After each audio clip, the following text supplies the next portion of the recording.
So, it was suggested to me that in light of the new Whistling Diesel video that went up regarding his Killdozer piece that he acquired, that I make a video showing a unique piece that I have around the anniversary of the Heemeyer incident.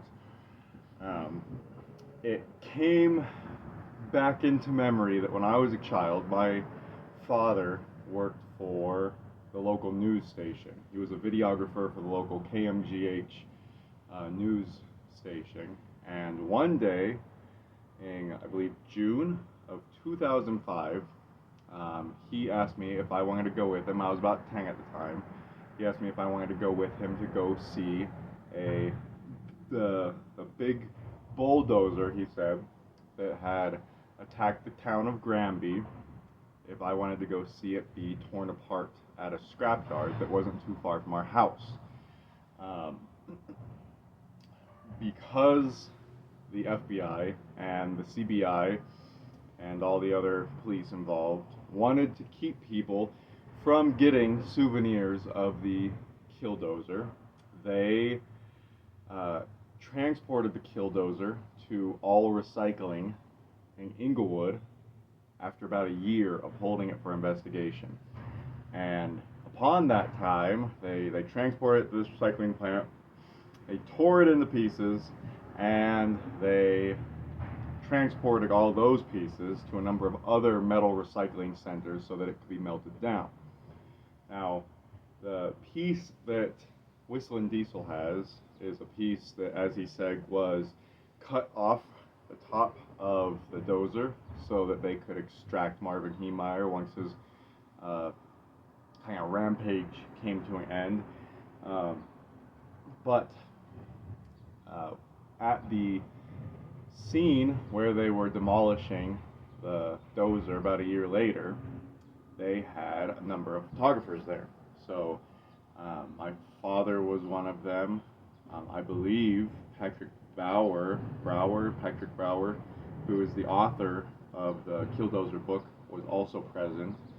And I believe he also has a piece of the Killdozer still. I've actually emailed back and forth with him about the Killdozer, and he has at least expressed to me that he has his own piece of the dozer, and he was present at the scrapping of the dozer.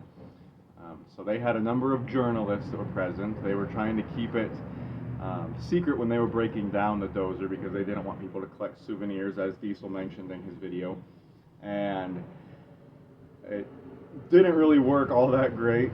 The scrapyard crew that was tearing apart this dozer, all the pieces were going everywhere, and they paused as they were tearing everything apart and said, "Hey, before we load the last of our pieces into the various dump waste barrels that we're going to be hauling everything off in, do any of you guys want to collect a piece?"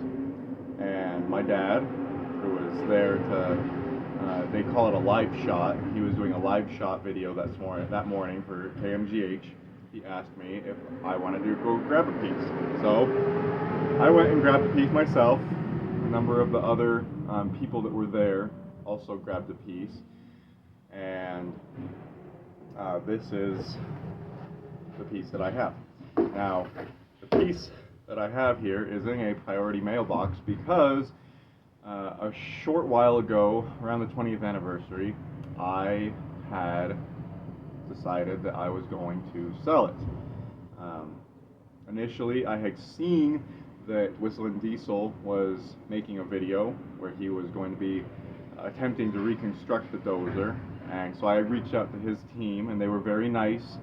The piece that they did end up getting, we went back and forth talking about them acquiring my piece. The piece they did end up getting, obviously, was much, much larger, and it is visible in all of the photographs and everything. The piece that I have is just a bolt. It is a bolt. I have talked to Komatsu, I believe I'm saying that right. I spoke with Komatsu, and they said that it looks like It potentially was a tank tread bolt that was fabricated. The end of it, I'm not familiar with bulldozers very well, but they said it looked like the end of the dozer bolt had been fabricated by someone with some welding experience instead of buying outright replacement, or that it was a secondary piece that had been added to the dozer later. But again, back on track, the reason why I have this piece in my possession is that I went to sell it, and I had auctioned it, and as it was mailed off, it went missing. The package went missing for quite a while, actually. The buyer was very concerned. I was very concerned. I went into the post office a number of times and spoke with them. They went into the post office a number of times and spoke with them. I fully refunded the collector that was buying it, and then we didn't get any word about it at all. I filed missing claims. I went a number of times to the post office. The tracking number, if you look up the tracking number for the package, it didn't show it going anywhere. They were not aware of it being anywhere at the post office. They were not aware of it ever having left that post office, but could not find it anywhere else. I'm making this video because today I got this box back. I have not opened it yet, and I received some information as to why. Obviously, they have given me the piece back, but the post office wasn't very comfortable with the nature of the contents of this box. They did not reach out to me necessarily really personally. I was not contacted by any feds or anything like that, but they did express upon returning this box to me that they just weren't comfortable shipping, knowing the nature of this package. The only thing that I can determine was because the website that I was auctioning off the piece through offers shipping labels, that the shipping label that I printed, that they were able to ascertain from that what the contents of the package was, and once they determined that they decided that they were not going to have any part in shipping off something like this. So, without further ado, I'm going to open this box. I have not seen this since I mailed it off about a month and a half ago. It's a bolt, so obviously it's probably not damaged, hopefully, but this is the bolt. This bag this bag that it is in is the bag, the original Ziploc bag that my dad gave me at the time because the bolt was so dirty to put, so that I could put it in my pocket without ruining, I'm sure, the little 90s style cargo shorts I was wearing. And then also in this box is a letter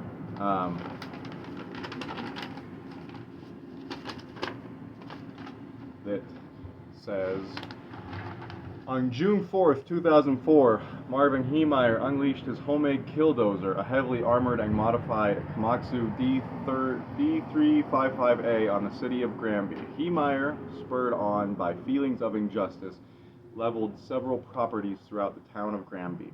20 years later, at the writing of this letter, Heemeyer and his Killdozer have become an infamous symbol, an act of domestic terrorism, or a man pushed to his limits taking a stand. For a year, the Killdozer was held while police conducted their forensic investigation. Upon completion, the armor plating was removed by a local Granby metal worker, and then it was transported in its entirety to All Recycling on 1775 Wesley Avenue in Inglewood, Colorado, to be fully scrapped and recycled. On June 9th, just over a year after the rampage, my father, a videographer for local KMGH, and myself, a couple of other reporters, and a reporter for Granby Sky High News, who later went on to author the Killdozer book, and a Rocky Mountain News photojournalist were in attendance for its final destruction. The demolition crew tore the Komatsu bulldozer apart piece by piece, loading nearly a dozen different waste bins. Each bin was to be delivered to a different metal recycling facility throughout the Denver metro area. This was an effort by the Denver police and other forces involved to prevent any potential Marvin Heemeyer supporters from collecting souvenirs of the dozer. When the last haul-away bin was ready to be loaded, the demolition crew gave the news reporters that were in attendance the opportunity to collect any scraps before the final piece were hauled away. Not understanding the significance of the vehicle, I chose this single bolt covered in grime and debris. The bolt was stored away in the original packaging for 20 years. Where it came off of the Killdozer is up for debate. It matches the dimensions and length and circumference of a Komatsu D335A tank track bolt used to hold the track together, although its unique rectangular face suggests that it was an aftermarket bolt added as a replacement by Heemeyer as he readied his Killdozer for its violent rampage on the small town. I and my father both verify as witnesses the origin of the bolt and pass it on in the hope that wherever it ends up and in whatever esteem Marvin Heemeyer is held by its future owner, hero or villain, that it be treated as a historically significant piece that bears the burden of its notable origins. So, with that said, I have this item back. I am more than likely going to contact the person that purchased it. I should probably not tease you guys any further with this and actually remove it from its packaging. Gotta save that dirt. This is it. It is dirty, grimy, nasty. There is orange. I'm not sure if the camera's showing this, but there's orange on the side. There's some sort of markings on the top of it.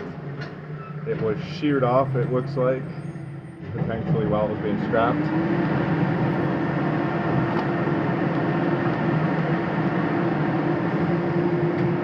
Ironically, I now have a large work vehicle working by me, so I will end the video here, but just a piece of history. To my knowledge, there are at least 2 other pieces of Heemeyer's. Should wait for the trash truck to go by. There are at least, to my knowledge, 2 other pieces of Heemeyer's collection floating around out there. One is the piece that, actually no, 3. One is the piece that Whistle and Diesel acquired from when they initially took it apart, and the rest belong to people that were present for its scrapping. Now I'm 100% sure, I mean there has to be, I am sure that there are a number of people out there, either people that worked at the recycling center or people that came into contact with the dozer over the year that it was held by the police for investigation. I am sure that there are a number of other pieces floating around. To my knowledge, the best of my knowledge, there are 3 other pieces. There is one that is owned by the author of the Killdozer book. There is one that Whistle and Diesel has possession of. There is one that was purchased a number of years ago by a private libertarian collection group, and then there is this one.